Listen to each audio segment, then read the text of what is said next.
हाय दोस्तों। आज मैं आपको जो कहानी सुनाने जा रही हूँ उसका नाम है जल परी और मछेरा। तो दोस्तों यकीनन मेरी कहानी सुन के आपको बहुत मज़ा आएगा। तो एक गांव में एक बूढ़ा रहता था। उसका एक ही बेटा था और उसकी बीवी का देहांत हो गया था। दोनों बाप बेटे अपने घर में अकेले रहते थे, बहुत ही गरीब थे। बूढ़ा एक मछेरा था। उसका काम मछलियाँ पकड़ने का था। वो दिन भर समंदर पे जाता, मछलियाँ पकड़ता और शहर में बेच कर आता। इस तरह उन बाप बेटे का गुजारा हो रहा था। बूढ़े की ख्वाहिश थी कि उसका बेटा भी उसकी तरह एक माहिर मछेरा बन जाए, मगर सूरज को तो पानी से बहुत डर लगता था। वो तो गहरे पानी को देखते ही चकरा जाता था।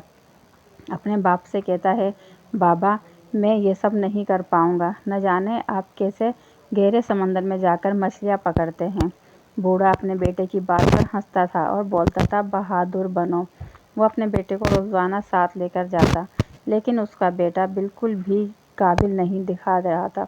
बूढ़ा बहुत परेशान था इस बात को लेकर कि मेरा बेटा किस तरह से एक अच्छा मछेरा बनेगा। अगर कभी उसे बूढ़े कुछ हो गया तो उसके बेटे का क्या बनेगा, वो किस तरह से अपना गुजर बसर करेगा। और फिर ऐसा ही होता है। एक दिन बूढ़ा बहुत बीमार हो जाता है और फिर आहिस्ता आहिस्ता चारपाई पर लेट जाता है। बूढ़ा बहुत बीमार हो गया था और अब उसका गुजर बसर नहीं हो पा रहा था। उसके पर दवाइयाँ भी असर नहीं कर रही थी। वैद्य जी ने भी जवाब दे दिया था कि अब आपके बाप का बचना मुश्किल है। सूरज इस बात से बहुत परेशान था। वो दिन भर समंदर पर बैठा रहता मछलियाँ पकड़ने के लिए, लेकिन मछली थी कि जाल में आती ही नहीं थी और शाम को मायूस होकर लौट जाता था। तमाम मछेरे सूरज का मजाक बनाते, हंसते और ठहाका लगाते। सूरज उनका बुरा नहीं मनाता था, क्योंकि वो जानता था कि उसमें ही कमी है, इस वजह से लोग उस पर हंस रहे हैं। बूढ़ा अपने बेटे की इस हालत पर बहुत दुखी था और फिर एक दिन इसी दुख के साथ बूढ़ा इस दुनिया से रुखसत हो जाता है और सूरज अपने घर में अकेला ही रह जाता है। वो बहुत रोता है अपने बाप को याद करके, मगर अब क्या कर सकते थे, जाने वाले कभी वापस नहीं आते। तो दोस्तों आप जानते हैं कि सूरज ने फिर क्या किया। बस उसने हिम्मत ठानी और उसने बोला कि मैं ज़रूर एक अच्छा मछेरा बनूंगा, हिम्मत नहीं हारूंगा। बस इसी वजह से फिर वो रोज़ाना सुबह सवेरे समंदर पे जाता और किनारे पे जाल डाल के बैठ जाता। कभी कभार कोई एक आधी मछली उसके नसीब की आ जाती तो वो उसे बेच कर अपना बसर करता, और अगर मछली हाथ नहीं आती तो फिर उस दिन फाके के साथ ज़िंदगी गुजारता, मगर कभी भी वो किसी के आगे हाथ नहीं फैलाता। इसी तरह से ये उसकी एक अच्छाई समझ लीजिए आप। एक दिन सूरज जब सुबह सवेरे समंदर पर गया तो उसने क्या देखा कि वहाँ पर एक बहुत ही खूबसूरत मछली है, जो तकरीबन आधी इंसान है और आधी मछली जैसी। वो उसको पहले तो गौर गौर से देखता रहता है, अपनी आंखों का मसलता है, क्योंकि उसने ऐसा मछली पहली बार देखी थी। वो बहुत हैरान होता है कि आखिर ये कौन है और कहाँ से आई है। फिर वो उसको उठाता है, क्योंकि वो बहुत ज़ख्मी थी और बेहोश थी। सूरज मछली को उठाकर अपने घर ले आता है और लाकर उसका इलाज करता है, उसे पानी में डाल देता है। थोड़ी ही देर में मछली होश में आ जाती है और होश में आते ही वो घबरा जाती है। वो देखती है कि वो बड़े से समंदर की बजाय एक छोटे से घर में एक टब में है और एक इंसान वहाँ पर बैठा हुआ है। इंसान को देखते ही वो तो ज़ोर ज़ोर से रोने लगती है। जब सूरज की नज़र मछली पे पड़ती है तो वो देखकर हैरान रह जाता है कि मछली आंसुओं से रो रही है। चूँकि वो इंसानों जैसे दिख रही थी, वो उसके पास आ जाता है और उससे कहता है, आखिर तुम क्यों रो रही हो, क्या हुआ है? मैं तो तुम्हारी बात भी नहीं समझ पाऊँगा और तुम्हारे लिए कुछ कर भी नहीं सकता। मैंने सोचा है, अब सूरज मछली से बातें कर रहा था, कह रहा था कि मैंने सोचा है मैं बाहर टिकट लगाऊंगा और लोगों को तुम्हारा दर्शन करवाऊंगा। जब लोग तुम्हें देखने आएंगे तो मेरी बहुत कमाई होगी। ज़ाहिर सी बात है, इस पूरे गांव में किसी के पास ऐसी मछली नहीं है। वो इस बात को लेकर बहुत खुश हो रहा था। मछली उसकी बात सुनकर और ज़ोर-ज़ोर से रोने लगी। सूरज उसे कहता है, तुम चुप हो जाओ, मैं तुम्हारा बहुत ख्याल रखूँगा और कभी तुम्हें नुकसान नहीं पहुँचाऊँगा। बस तुम मेरे पास रहो और मेरे मसले हल हो गए।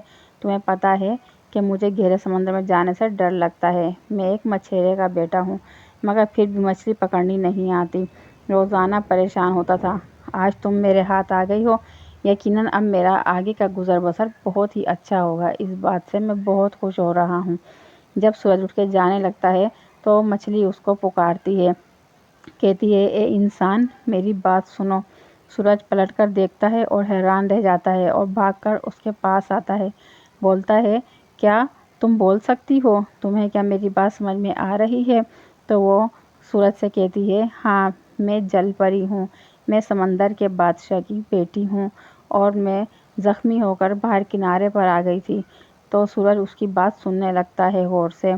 कहती है, तुम मेरी मदद करो और मुझे लोगों को मत दिखाओ, वरना यहाँ के ज़ालिम लोग मुझे ज़िंदा नहीं छोड़ेंगे और फिर तुम भी मुझे नहीं बचा पाओगे। तुम मेरी वजह से पैसे तो कमा सकते हो, मैं जानती हूँ, मगर मुझे छोड़कर तुम पुण्य पुण्य भी कमा सकते हो। तो मुझे छोड़ दो, मुझ पर दया करो। सूरज उसकी बात सुनकर सोच में पड़ जाता है कि मैं अब क्या करूं। वो सूरज उससे पूछता है, आखिर तुम समंदर से बाहर कैसे आई? तो वो सूरज को बताती है कि मेरा बहुत दिल चाह रहा था बाहर की दुनिया देखने के लिए। अब्बा हजूर ने मुझे बहुत मना किया, मगर मैंने उनकी बात नहीं मानी और समंदर के ऊपर सतह पर आ गई। वहाँ समंदर में तूफान आया हुआ था। बस उन लहरों की वजह से मैं किनारे पर आ गई। लहरों से टकराने की वजह से ज़ख्मी भी होकर बेहोश हो गई थी और अब जब मेरी आँख खुली तो मैं यहाँ तुम्हारे घर में हूँ। सूरज, मेरे घर वाले मेरी वजह से बहुत दुखी और परेशान हो रहे होंगे। मेरे अब्बा हजूर मेरी फ़िक्र में कमज़ोर हो गए होंगे। खुदारा तुम मुझे उनके पास वापस ले चलो, मेरी मदद करो, मुझ पर दया करो। मैं तुम्हारे लिए क्या कर सकती हूँ? मैं तो खुद अपने लिए कुछ नहीं कर सकती। मैं तो एक कमज़ोर मछली हूँ। सूरज उसको कहता है, तुम रो नहीं, मैं तुम्हारी मदद करूँगा। मेरा गुज़र बसर जैसे हो रहा था वैसे ही होता रहेगा। मैं तुम्हें तुम्हारे अपनों से ज़रूर मिलवाऊँगा। फिर सूरज उसको लेकर अगले दिन सुबह समंदर के पास आता है। कहता है, अब तुम यहाँ से चली जाओ। तो वो उसे कहती है, यहाँ से मेरा घर बहुत दूर है, तुम मुझे और मैं तैर नहीं पाऊँगी क्योंकि मैं ज़ख्मी हूँ। तुम मुझे कश्ती में बिठाकर बीच समंदर पर ले चलो, मैं तुम्हें बताती हूँ कहाँ पर है। सूरज तो ये बात सुनकर ही डर जाता है। बोलता है, देखो जलपरी, मैं ना बहुत ही कमज़ोर दिल का मालिक हूँ और बीच समंदर में मैं नहीं जा सकता। अगर मैं वहाँ जाता तो अपने लिए मछलियाँ ही नहीं पकड़ लेता। मुझे समंदर की गहराई से बहुत खौफ आता है। मैं तुम्हारी मदद इतनी ही कर सकता था। अब तुम आगे खुद चली जाओ। वो सूरज से कहती है, तुम मुझे इस तरह से नहीं छोड़ के जा सकते, वरना यहाँ के ज़ालिम मछेरे मुझे पकड़ लेंगे और फिर वो कभी भी मुझे नहीं छोड़ेंगे। सूरज उसकी बात सुनकर सोचने लगता है कि कह तो सही रही है, अगर मैंने इसे यहाँ छोड़ दिया तो दूसरे मछेरे आकर इसे पकड़ के ले जाएंगे। वो कहता है, चलो तुम्हारी खातिर मैं ये काम भी कर लेता हूँ। आँख बंद करके कश्ती में बैठ जाता है और जल परी को भी कश्ती में बिठा लेता है। फिर वो दोनों बीच समंदर पर पहुँच जाते हैं और वहाँ पर जब मछलियाँ जल परी को देखती हैं तो वो डुबकियाँ मारते हुए पानी में जाती हैं और जाके बादशाह हजूर को बताती हैं, जो समंदर का एक बहुत बड़ा बादशाह था। बादशाह हजूर, हमने जल परी को देखा है, वो एक कश्ती में एक इंसान के साथ मौजूद है। बादशाह खुशी इसके ठिकाने नहीं रहते। बादशाह फटाफट ऊपरली सतह पर आता है और अपनी बेटी को पुकारता है, मेरी बेटी, प्यारी बेटी, कहाँ चली गई थी तुम? अपने अब्बा हजूर को देखकर बेटी की आंखों में भी आंसू भर आते हैं। सूरज जो ये सब मंजर देख रहा था बहुत ही खौफज़दा हो जाता है, क्योंकि बादशाह भी आधा इंसान और आधा मछली जैसा था और बहुत ही बड़ा, बहुत ही खौफनाक लग रहा था। सूरज तो देखते ही बहुत ज़्यादा डर कर कांपने लगता है। जल परी जंप करके अपने अब्बा हजूर की गोद में आ जाती है और अब्बा हजूर अपनी बेटी को गले लगाकर बहुत प्यार करता है। फिर जल परी बोलती है, अब्बा हजूर, आप इस इंसान का धन्यवाद करें, आज इसकी वजह से मैं दोबारा आपसे मिल गई हूँ।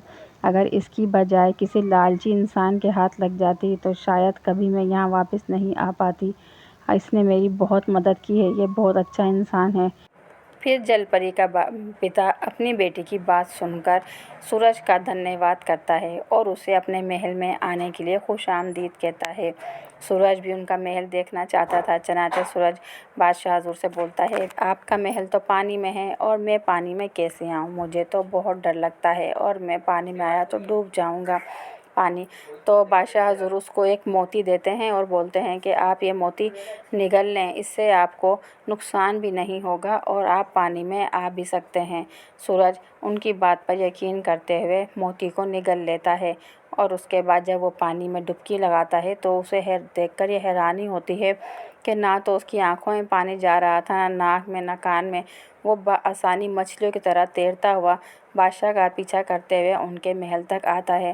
وہاں پر سورج کی بہت خاطر مدارت ہوتی ہے، محل بہت ہی خوبصورت ہوتا ہے، بہت پیاری پیاری مچھلیاں وہاں پر کنیزیں ہوتی ہیں اور جل پری وہاں پر جا کے اور بھی پیاری لگ رہی ہوتی ہے کیونکہ وہ ایک خوبصورت جل پری تھی۔